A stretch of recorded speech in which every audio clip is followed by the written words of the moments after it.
All right, let's jump right in. We're going to take a trip back in time to explore this really cool idea. I'm talking about how the regular old computers, the ones sitting on our desks, were transformed into something, well, something way bigger than themselves. So picture this. It's the 80s, right? You walk into an office, and everywhere you look, there are these powerful, chunky workstation computers. Now, what if you could somehow connect all of them, link up all their processing power, and turn the whole building into one massive supercomputer? And look, this wasn't some sci-fi movie plot, no way. This was a real question that some super smart researchers were actually asking themselves. And the answer they came up with? It started a chain reaction, a story that's still playing out right now. And that's the real kicker here. All that early work, all that tinkering with networks of workstations, it's the bedrock, the literal foundation for the cloud, for containers, for all the distributed systems we take for granted today. It all started here. So, how did this whole thing even get started? Well, it began with a really simple but kind of profound realization.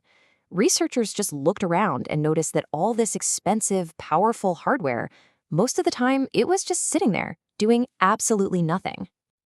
And check this out. This is a look at the actual data from the 1988 paper that kicked everything off. See that top line on the charts? That's the computer's total power. And that little squiggly line at the bottom?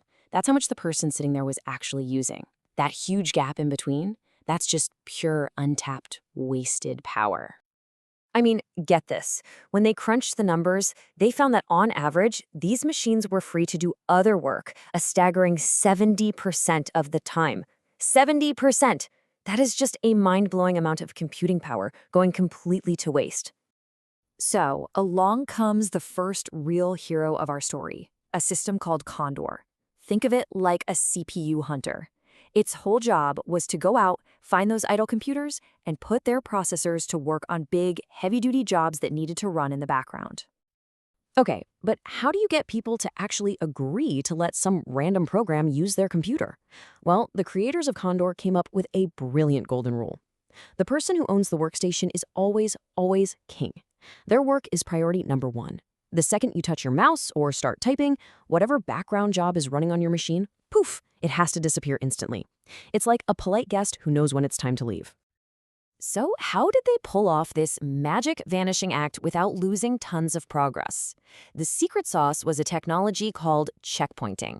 It's like hitting the pause button in a video game and saving your progress. Condor could take a perfect snapshot of a running program, all its memory, where it was in its calculation, everything, save it all to a file, and then just move it to another free machine to continue right where it left off. Genius! So Condor was a huge step. It proved you could safely borrow idle CPUs. But then, as we get into the 90s, a new project at Berkeley called NOW, which stands for Network of Workstations, comes along and asks a much bigger question. They're like, okay, borrowing CPUs is cool, but why stop there? Their vision was way bigger. What if the entire network was the computer? And man, they were not shy about how ambitious they were. This one quote from their 1994 paper really says it all. They literally proposed using these networks of workstations for everything, not just big background jobs, but for all the needs of computer users. That's a bold claim. So the Now vision was on a whole other level compared to Condor. They saw these three massive opportunities. 1. Network RAM. Why not pull all the unused memory from every machine and use it as one gigantic lightning-fast cache? 2. Software RAID.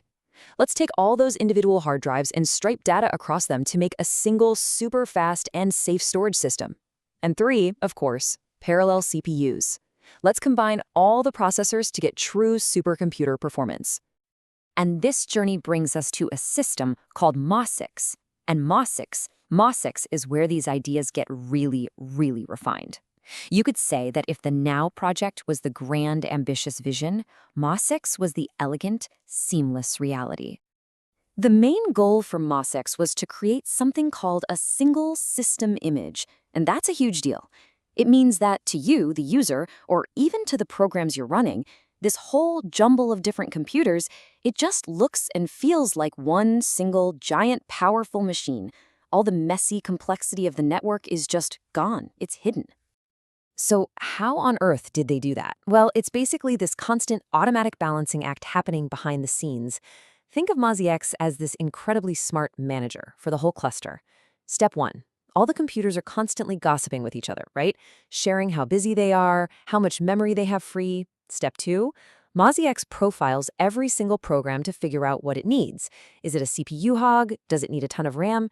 And then step 3, the magic part, it automatically and transparently moves processes around to the perfect node for the job, balancing the load across the entire system in real time. Now, you'd think, right, that moving programs around all the time would make things super slow. But just look at this performance data. It's kind of nuts. This table shows the performance hit, the slowdown, from running a job on a different machine. We're talking overhead of less than 2% in most cases. That is just incredible. You could be running a program on a computer all the way across campus and you would barely even notice. The single system image, it wasn't just a dream, it was real.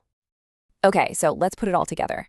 We've basically watched this idea evolve from a pretty simple concept, hey, let's borrow some idle time, all the way to creating a totally seamless, distributed supercomputer out of regular PCs.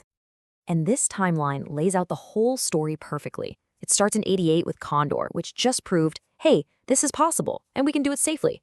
Then in '94, the Now project blew the doors open, saying, let's use the whole computer, memory, disks, everything. In the 2000s, MOSIX comes along and perfects it, giving us that seamless single system feel. And that brings us to today. Every time you spin up a server on AWS or Google Cloud, every time you run a Docker container, you are standing on the shoulders of these giants. The DNA of these old systems is baked right into the modern cloud. You know, this whole revolution started because someone saw a wasted resource. All those computers just sitting there, and they figured out a clever way to use it. And that leaves us with a really interesting question to think about, doesn't it? When we look around today at the billions of phones in our pockets, the computers in our cars, all of our smart devices, what's the great untapped resource of our time, just sitting there waiting for someone to connect it all together?